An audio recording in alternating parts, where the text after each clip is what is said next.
Hello everyone, ఎలా ఉన్నారు? మీరంతా బాగున్నారా?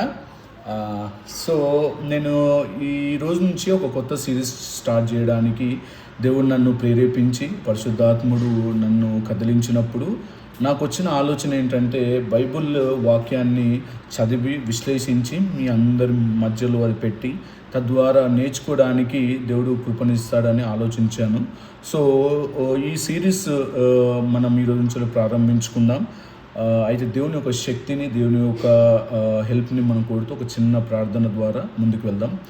మహోన్నతుడా, జీవం గల రాజా, దయగల మా తండ్రి ప్రభువా యేసయ్య, మరి నాయన ఈరోజు నుంచి మేము ఒక కొత్త సిరీస్ స్టార్ట్ చేయబోతుండగా నాయన తండ్రి ప్రభువా, ఈ సిరీస్లో నాయన మీ యొక్క వాక్యాన్ని మేము అర్థం చేసుకొని తద్వారా మా జీవితాలను మేము నాయన బాగు చేయడానికి, నాయన బాగు చేసుకోవడానికి, ఆత్మీయంగా మేము బలపడటానికి మాకు నేను హెల్ప్ అవుతుందని నాయన నీకే వెళ్ళలేని స్థుతులు స్తోత్రాలు చెల్లిస్తూ సిరీస్ని ఎక్కడ కూడా ఆపకుండా నాయన ముందు కొనసాగలాగిన సాయం దయచేయమని యేసునామములో ప్రార్థిస్తున్నాము తండ్రి, ఆమేన్. ఓకే, సో మొట్టమొదటిగా నేను స్టార్ట్ చేసేది నూతన నిబంధన గ్రంథం నుంచి స్టార్ట్ చేద్దామని అనుకుంటున్నాను. అయితే మనకు తెలిసినట్లు మత్తయి, మార్కు, లూకా, యోహాను అనేటివి ఇవి 4 సువార్తలు కదా. సో మత్తయి రాసిన సువార్తలలో ఒక ప్రజలకి ఉద్దేశించి రాస్తే, మార్కు ఇంకో ప్రజలను ఉద్దేశించి రాయడం జరిగింది, లూకా మరియు ఇంకొకరు ఉద్దేశించి రాయటం జరిగింది, యోహాను కూడా ఇంకొకరిని ఉద్దేశించి రాయింది. కానీ విచిత్రం ఏంటంటే నలుగురు కూడా యేసు ప్రభు గురించే చెప్పారనమాట. వాళ్ళ ఆడియన్స్ వేరే ఉండొచ్చు, కానీ వాళ్ళు చెప్పేది యేసుప్రభు గురించి. సో మీరు ఎగ్జాంపుల్ ఒకటి చెప్పాలంటే, మనం ఒక స్కూల్లో ఒక సబ్జెక్ట్ చెప్తున్నప్పుడు 8th క్లాస్ వాళ్ళకు ఒక సబ్జెక్ట్ చెప్తాం, అదే టీచర్ మళ్ళీ ఇంకో స్కూల్కి వెళ్ళి 8th క్లాస్ సబ్జెక్ట్ చెప్తుంది. సో ఆడియన్స్ వేరే అయినప్పటికీ కూడా ఏంటంటే వాళ్ళు చెప్పే సబ్జెక్టు ఒకరి గురించి అనమాట. సో ఇలానే అంటే నాకు తెలిసి ఒకరి గురించి నలుగురు రాయటము, లేదంటే నలుగురికి ఒకే పరిశుద్ధాత్మ ప్రేరేపణ కలిగించి వాళ్ళని ఒకే ఉద్దేశంతో రాయటం జరిగిందనమాట. సో ఎవరి గురించి రాశారో మీకు అందరికీ తెలుసు కదా, యేసుప్రభు గురించి రాయటం జరిగింది.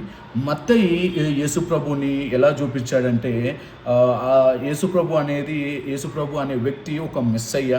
పాత నిబంధన గ్రంథాలలో దావీదు వంశం, లేదంటే అబ్రహాము వంశం నుంచి వచ్చిన ఈ వ్యక్తి మన యూదుడే, మన యూదులకు అందరు కూడా ఈయననే రాజు అని చెప్పి మత్తయి గారు ప్రొజెక్ట్ చేశారనమాట. సో అందుకే మత్తయి సువార్తల మొదటి అధ్యాయంలో ఏమవుతుందంటే యేసుక్రీస్తు యొక్క వంశావళి మొత్తం రాయబడుతుంది అనమాట. అక్కడ చాలామంది మన పాత నిబంధనలు ఉన్న వాళ్ళందరి వ్యక్తులు, దాదాపు అబ్రహాము, అక్కడ దావీదు, వాళ్ళందరి పేర్లు కూడా అక్కడ రాయబడుతుంది. సో మత్తయి ఏమి చెప్పాలనుకున్నాడంటే, మొత్తం మత్తయి సువార్తలో యేసుక్రీస్తు వారు ఈయన యూదులకు రాజు అని చెప్పడానికి ప్రయత్నించాడు మత్తయి. అదేవిధంగా మార్కు ఏం చేశాడంటే, ఈయన యూదులకు రాయలేదు కానీ రోమాలో ఉంటూ రోమాలో ఉన్న ప్రజలందరికీ రాశాడనమాట. అతను ఏం చూపించాలనుకున్నాడంటే, మార్కు సువార్తలో యేసు ప్రభు ఒక దీన సేవకుడు, ఈయన మన కోసం పరలోకం నుంచి వచ్చి దీన సేవకుడిగా ఉన్నాడని చెప్పడం జరిగిందనమాట. అదేవిధంగా లూకా కూడా యేసు ప్రభు గురించి చెప్పడం జరిగిందనమాట. లూకా ఎవరికి కోసం రాశాడంటే, గ్రీకు వాళ్ళ కోసము రాస్తూ యేసు ప్రభుని ఏమంటున్నాడంటే, ఈయన ఒక మనిషి కుమారుడు అని చెప్పడానికి ప్రయత్నించాడు. యోహాను కూడా అంత అన్యజనులకు రాస్తూ ఈయన దేవుని కుమారుడని రాశాడనమాట. సో నలుగురు వ్యక్తులు డిఫరెంట్ పర్స్పెక్టివ్లో రాసినప్పటికీ వాళ్ళ యొక్క సత్యాన్ని, యేసుక్రీస్తు గురించి ఉన్న సత్యాన్ని మాత్రం మారలేదన్నమాట. సో ఈరోజు మనం మాట్లాడుకోబోయేది మార్కు సువార్త గురించి రాస్తామన్నమాట. సో మార్కు సువార్తలో ఇంట్రొడక్షన్ నేను ఇవ్వాలనుకుంటున్నా. అసలు మార్కు ఎవరు? అసలు మార్కు బైబిల్ గ్రంథంలో అతనికి ఏమేమి పేర్లు ఉన్నాయి, లేదంటే అతను ఎలా రిలేటెడ్ అయ్యారా, ఆయనకు ఎవరైనా చుట్టాలు ఉన్నారా, ఏంటిది అనేది కొద్దిగా ఒక 5 minutesలో నేను చెప్పడానికి ట్రై చేస్తాను. ఇతని పూర్తి పేరు జాన్ మార్క్ అనమాట. యోహాను మార్కు అని అంటారు, లేదంటే ఇంగ్లీష్లో జాన్ మార్క్ అని అంటారు. సో ఈ జాన్ మార్క్ అనే వ్యక్తి, లేదంటే వాళ్ళ తల్లిదండ్రుల గురించి బైబిల్లో అపోస్తుల కార్యము 12వ అధ్యాయము 12వ వచనంలో చెప్తారు. ఏంటంటే, పేతురు చెరసాలలో ఉన్నది మీకు సన్నివేశంలో గుర్తుంది కదా. పేతురు చెరసాలలో ఉన్నప్పుడు ఏం చేసింది? సంఘము ప్రార్థించిన వెంటనే చెరసాలు బదులైపోయి పేతురు ఒక ఇంటికి వస్తాడు. ఆ ఇల్లు ఎవరిదో కాదు, జాన్ మార్క్ వాళ్ళ ఇల్లే అనమాట. రోదాను ఒక చిన్నది అక్కడ ఉందని మనం బైబిల్లో చదువుతాం కదా. సో ఆ ఏదైతే ఇంటికి వచ్చాడో ఆ ఇల్లు జాన్ మార్క్ వాళ్ళ ఇల్లు అనమాట. సో జాన్ మార్క్ వాళ్ళ ఇల్లు ఒక చిన్న సంఘంగా అప్పుడు ఏర్పడ్డది అనమాట. అప్పట్లో పెద్ద పెద్ద చర్చిలు లేదు కాబట్టి ఇంటిలోనే వాళ్ళు సంఘాన్ని ఏర్పరచుకునేవారు అనమాట. సో జాన్ మార్క్ వాళ్ళ తల్లి పేరు అక్కడ రాయబడ్డది అనమాట. ఆమె పేరు మేరీ అనమాట. మేరీ ఇంటిలోకి పేతురు వచ్చాడనమాట. సో మేరీ అనేది చాలా సంపన్నురాలు అంటే జాన్ మార్క్ వాళ్ళ ఒక కుటుంబము సంపన్న కుటుంబం అనమాట. సో మొట్టమొదటిగా అతని తల్లి పేరు మేరీ, వాళ్ళు ఒక సంపన్న కుటుంబం ఉంచారు. పేతురు చెరసాల నుంచి వచ్చినప్పుడు ఈ ఇంటికే రావటం అనేది జరిగింది. రెండవదిగా ఈయన బర్నబాసుకి మేనల్లుడు కదా. బర్నబాస్ అంటే మనకు అందరికీ తెలుసు, పౌలు బర్నబాస్ గారు కలిసి పరిచర్య చేశారనమాట. సో బర్నబాస్ గారి యొక్క మేనల్లుడే ఇతను జాన్ మార్క్ అనమాట. సో ఆ వచనాన్ని మనం ఎక్కడ చూస్తామంటే కొలసీలకు రాసిన పత్రిక 4వ అధ్యాయం 10వ వచనంలో చూస్తామన్నమాట. ఈయన మేనల్లుడు అనేది ఉంటుందన్నమాట. సో రెండవది ఏంది, బర్నబాస్కి ఇతని మేనల్లుడు. రెండవది పేతురుకి, పేతురు అంటే సిమియోను పేతురు అంటాం కదా, యేసుక్రీస్తుల శిష్యులు. అతను ఏమంటాడంటే జాన్ మార్క్ ఇతని నా ఆత్మీయ కుమారుడు అంటాడు. అదే సత్యాన్ని 1 పేతురు 5వ అధ్యాయం 13వ వచనంలో కూడా ఉంటుందన్నమాట. ఇతనే నా ఆత్మీయ కుమారుడు అని అంటారు. సో 3 క్వాలిటీస్ ఉన్నాయి. ఓకే, 4వది పౌలుతో కూడా అతనికి సంబంధం ఉంది. పౌలు మిషనరీ జర్నీ చేసినప్పుడు, మొట్టమొదటి మిషనరీ జర్నీ చేసినప్పుడు బర్నబాస్తో కలిసి పౌలు, బర్నబాసు, జాన్ మార్క్ కూడా వాళ్ళతో కలిసి వెళ్ళాడనమాట. సో జాన్ మార్క్కి ఈ ముగ్గురితో సంబంధం ఉంది. ఎవరితోని? బర్నబాస్తోనుంది, పౌలుతోనుంది, ఇంకా పేతురుతోనుంది అనమాట. సో హీఈస్ నాట్ ఇన్ మనకి అనుకున్నంత అండర్ ఎస్టిమేటెడ్ క్యారెక్టర్ ఏం కాదు జాన్ మార్క్కి చాలా రిలేషన్స్ కానీ లేకపోతే సువార్త పరిచర్యలో కానీ మంచి అనుభవం ఉంది. చివరిగా పౌలు అంటాడు తిమోతికి రాస్తూ, ఇతన్ని కూడా వెంబడి పెట్టుకుండండి, లూకా నా వెంబడి ఉన్నాడు, మీరు ఎవరిని వెంబడి పెట్టుకోమని రమ్మంటాడు? జాన్ మార్కుని వెంబడి పెట్టుకుని రమ్మంటూ ఆయన నాకు సర్వ్ చేస్తాడు, లేకపోతే నాకు పరిచర్యకు అతను తోడై ఉంటాడని పౌలు ఆ సత్యాన్ని కూడా ఇస్తాడనమాట. సో ఎంత మంచి ఈ సాక్ష్యాన్ని జాన్ మార్క్ గారు సంపాదించుకున్నారు.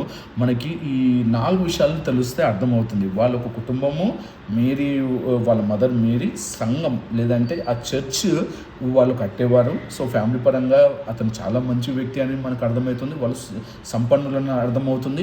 రెండవదిగా జాన్ మార్క్ బర్నబాస్కి మేనల్లుడు, మూడవదిగా పేతురికి ఆత్మీయ కుమారుడు, నాలుగవదిగా పౌలుతో కలిసి మిషనరీ జర్నీ చేశాడనమాట. సో ఈ క్వాలిటీస్ని బట్టి జాన్ మార్క్ చాలా స్పిరిచువల్గా లేదంటే దేవుని యొక్క సత్యాన్ని తెలుసుకోవడానికి చాలా ఆసక్తి పడి ఈ గ్రంథాన్ని రాశాడనమాట. ఇంకా కొంతమంది పండితులు ఏమంటారంటే పేతురు గారు చెప్తుంటే లేదంటే బోధిస్తుంటే జాన్ మార్క్ గారు రాశారని అని అంటారు. సో ఏదేమైనటికీ పేతురు రాసినప్పటికీ లేకపోతే చెప్పినప్పటికీ జాన్ మార్క్ రాసినప్పటికీ పరిశుద్ధాత్మ ప్రేరేపణ కలిగి ఈ సువార్తను రాయటం అనేది జరిగిందనమాట. ఈ సువార్తలో 16 అధ్యాయాలు ఉంటాయి, 678 వచనాలు ఉంటాయి కదా. ఈ సువార్తలో 16 అధ్యాయాలు, 678 వచనాలు ఉంటాయి. అన్నిటికంటే ఇంపార్టెంట్ ప్యాసేజ్ 8వ అధ్యాయం అనమాట. సో రోమన్స్ ఎలా ట్రీట్ చేస్తారంటే వాళ్ళకు మధ్యలో ఉన్న అధ్యాయాన్ని చాలా ఇంపార్టెంట్గా అనుకుంటారు. సో అందుచేతనే మార్కు రోమీలకు రాస్తున్నప్పుడు 8వ అధ్యాయాన్ని చాలా ఇంపార్టెంట్గా మనం చేస్తూ రాస్తూ ఉంటాడనమాట. అదేవిధంగా నేను ఇంతకుముందు చెప్పాను కదా, జాన్ మార్కు యేసు ప్రభుని ఏ విధంగా చూపించాడు? మనిషి కుమారునిగా లేకపోతే దేవుని యొక్క సర్వెంట్గా అంటే సేవకునిగా చూపించాడు. అదే వచనాన్ని 10వ అధ్యాయం 45వ వచనంలో మనం చూస్తుంటాం. ఏంటంటే దేవుడు ఏమంటాడంటే, నేను ఇక్కడ పరిచారం చేయించుకోవడానికి రాలేదు కానీ పరిచారం చేయడానికి వచ్చానని అంటాడనమాట. So he came here not to be served but to serve అనేది మనం చూస్తుంటాము. సో అంతకంటే ముందు కూడా అతను యేసుప్రభు వారు ఏమని చెప్తారంటే, మీరు గొప్పగా ఉండాలంటే మిమ్మల్ని మీరు తగ్గించుకోవాలనే వాక్యాన్ని అది ఉంటారనమాట. సో ఇది చాలా వెరీ బ్రీఫ్ ఇంట్రొడక్షన్. ఈ కాలం ఎప్పుడు రాశారంటే 63 AD కంటే ముందు రాశారనమాట. సో జాన్ మార్క్ అంటే 2 పేర్లు ఉన్నాయి ఇక్కడ. జాన్ అంటే యూదుల పేరు, మార్క్ అంటే రోమా పేర్లు అనమాట, లేదంటే లాటిన్ వర్డ్ అనమాట. సో ఈ 2 పేర్లు కలిసి తనకి జాన్ మార్క్ అని ఇవ్వటం జరిగింది. దీంట్లో 16 అధ్యాయాలు ఉన్నాయి, 678 వచనాలు ఉన్నాయన్నమాట. ఇది కొద్దిగా brief introduction of John Mark. Next ఎపిసోడ్లో మనము జాన్ మార్క్ యొక్క మొదటి గ్రంథాన్ని చాప్టర్ 1ని మనం విశ్లేషించి దాని గురించి అర్థం చేసుకుందాం. ఈరోజు మనం నేర్చుకున్న సత్యాలు ఏంటంటే జాన్ మార్క్ మనం ఊహించుకున్నంత, లేదంటే నేను అనుకున్నంత అండర్ ఎస్టిమేట్ క్యారెక్టర్ కాదు. ఈయనకు చాలా వరకు విశ్లేషణ ఉంది. పౌల్ జర్నీలో పాల్గొన్నాడు, బర్నబాస్కి మేనల్లుడు ఇతను, పేతురు కూడా ఇతను నా ఆత్మీయ కుమారుడు అని సంబోధించాడు, పౌలు కూడా ఇతను నాకు సహకారిగా ఉంటాడు అని జ్ఞాపకం చేసుకుంటున్నాడు. సో మనము మన పరిచర్యలో వేరే వాళ్ళతో మనకున్న సాక్ష్యం ఏంటో మనం గమనించుకోవాలి. మనం పెద్దవాళ్ళు అయినప్పటికీ, లేదంటే పెద్ద పెద్ద సంఘాలలో మనం వాడబడుతున్నప్పటికీ మన యొక్క సాక్ష్యము ఎవరన్నా చెప్పగలుగుతారా? ఇక్కడ నలుగురు చెప్తున్నారు, అదే మన పరిశుద్ధ గ్రంథంలో ఉంది. అటువంటి సాక్ష్యాన్ని నువ్వు నేను పొందుకోవాలని కోరుకుంటూ ఈ మొదటి సిరీస్లో మొదటి ఎపిసోడ్ నేను ముగిస్తూ చిన్న ప్రార్థన ద్వారా దేవునికి ఇది అప్పగిస్తాము. కళ్ళు మూసుకుంటే అందరం ప్రార్థించుకుందాం.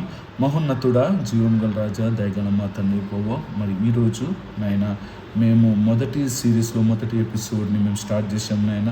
జాన్ మార్క్ ఇంట్రొడక్షన్ గురించి మేము చెప్పాం నాయన తండ్రి ప్రభువా. అతని గురించి 4 సత్యాలు మేము నేర్చుకున్నాం నాయన. రానున్న రోజులలో ఇంకా అనేక సత్యాలు మేము నేర్చుకోవడానికి కృప చూపించమని కోరుకుంటూ యేసునామములో ప్రార్థిస్తున్నాం మా తండ్రి, amen. Thank you very much for viewing this video. May God bless you all.